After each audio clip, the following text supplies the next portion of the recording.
pessoal, tudo bem com vocês? Mais uma vez, eu fazendo arte, vou ficar aqui, ó, juntinho de vocês. Mas antes, não esquece. Quem está passando aqui pela primeira vez, seja bem-vindo. Se inscreve no nosso canal, deixa seu like, seu comentário, porque ele, afinal, é muito importante pra gente. E pra você não custa nada. Ajuda a gente a crescer e divulgar e levar conhecimentos para muitas crianças, muitos pais e muitos professores também. Estamos aqui para ajudar e compartilhar tudo que a gente sabe.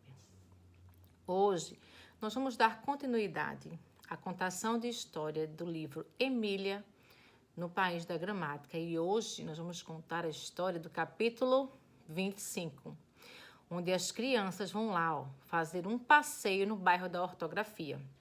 E o título desse capítulo é Passeio Ortográfico. Então, vem com a gente e fica até o final. No bairro da ortografia, os meninos do sítio encontraram uma dama de origem grega, que tomava conta de todo esse bairro.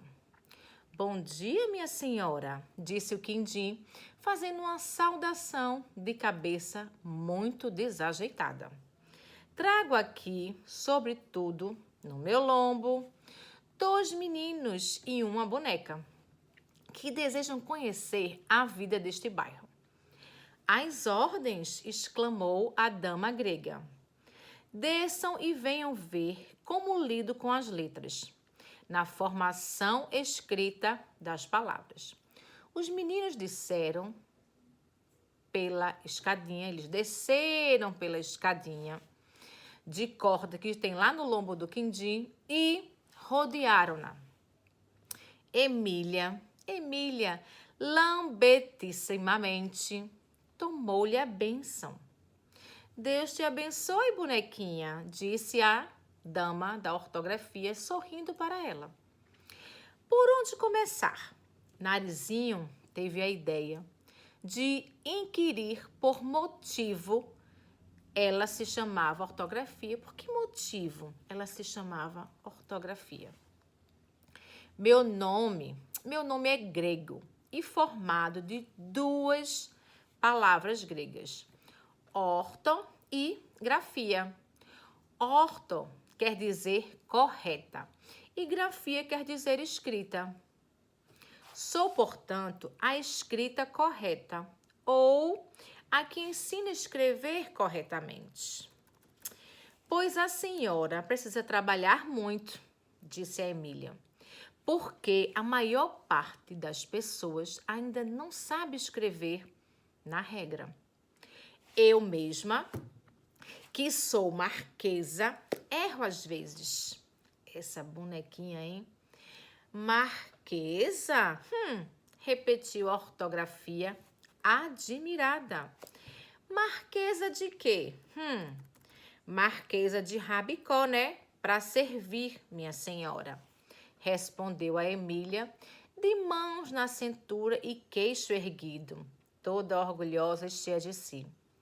Narizinho confirmou o título da boneca e narrou várias passagens da sua vidinha, inclusive o casamento e o divórcio com o Marquês de Rabicó.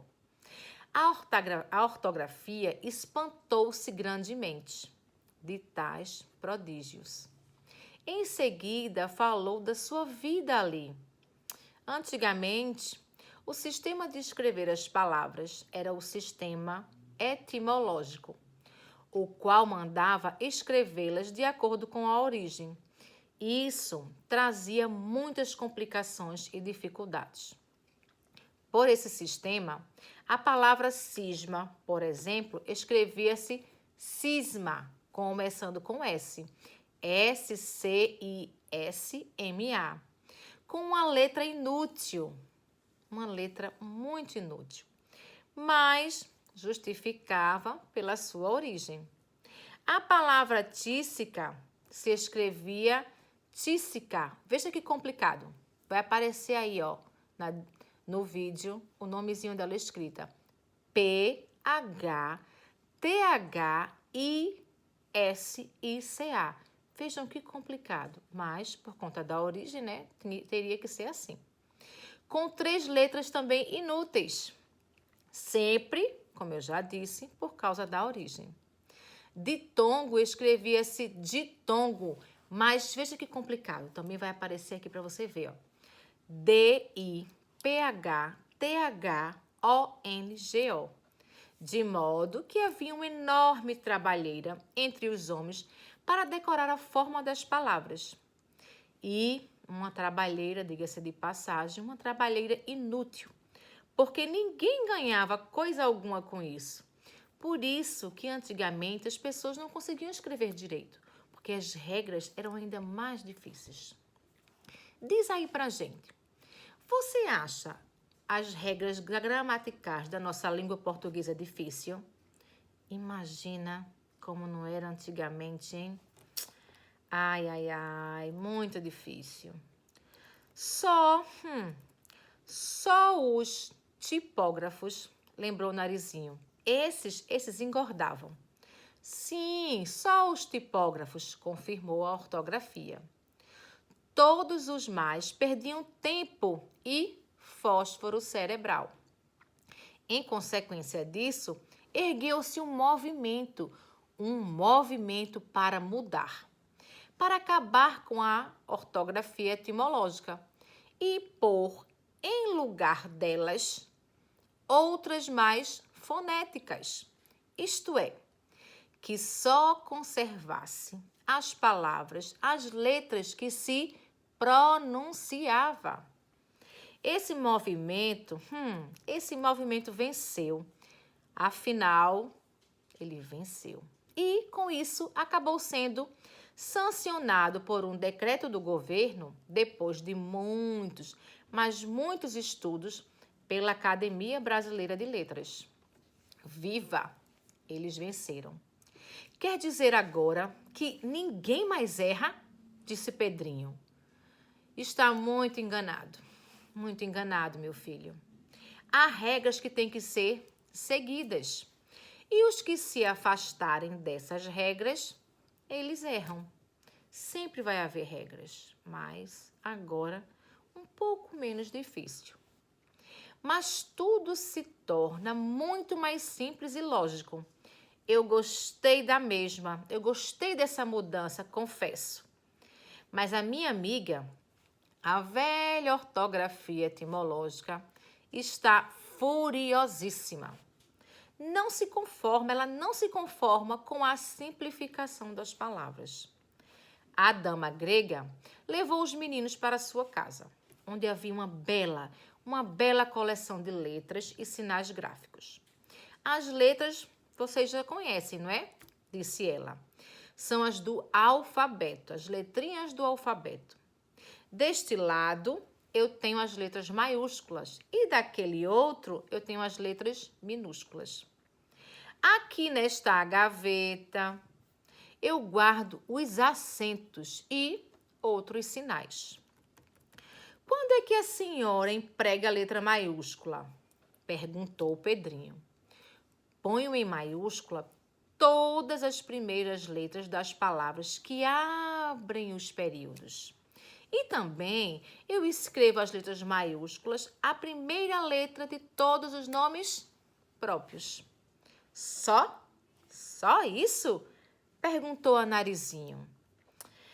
Não. Uso maiúsculas também nos títulos, como Vossa Senhoria, Senhor Doutor, etc. E nos epítetos ou alcunhas dos homens célebres, como, por exemplo, Napoleão o Grande, Guilherme o Taciturno, o Tiradentes e outros. Uso-as nas palavras que destinam divindade, como, por exemplo, o Eterno, o Todo-Poderoso. Uso-as também em certos nomes abstratos, quando aparecem sob a forma de pessoas, como nesta frase, por exemplo.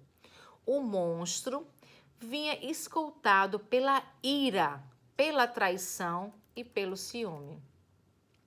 Uso-as para os pontos cardeais, quando designam regiões, como nesta frase: os povos do Oriente, os mares do Sul, mas digo sem maiúscula.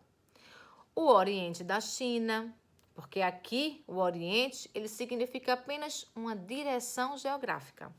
Pela mesma razão eu também digo o norte do Brasil. E aqueles tais acentos que a senhora falou? Perguntou o menino, muito curioso e querendo ficar ainda mais esperto. Acentos lidos com dois, o agudo e o circunflexo. E ainda lido também com outros sinaizinhos, apresentados com os acentos como o tio, o apóstrofo, o cedilha, e que é uma caudinha no C, aquele cedilha, aquela caudinha lá no C. E o hífen também, ou um traço de união. Introduziram-se na língua outros acentos, como o acento grave, muito usado pelos franceses. E ainda também temos o trema.